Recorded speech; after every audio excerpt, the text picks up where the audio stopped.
যারা মাছের তেল খেতে পছন্দ করো না, এইভাবে একবার মাছের তেল রেসিপিটা বানিয়ে দেখো।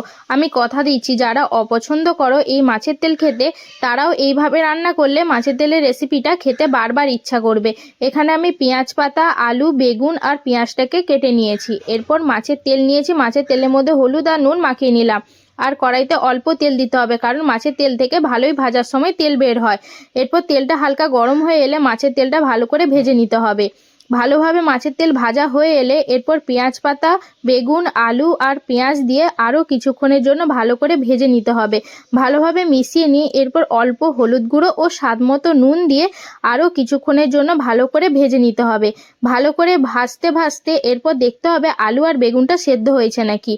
ভালোভাবে যদি আলু আর বেগুনটা সিদ্ধ হয়ে যায়, এরপর গরম গরম ভাতের সাথে এই মাছের তেল দিয়ে এই সবজিটা একবার খেয়ে দেখো। সত্যি বলছি, যারা অপছন্দ করো না তারাও খেতে চায়।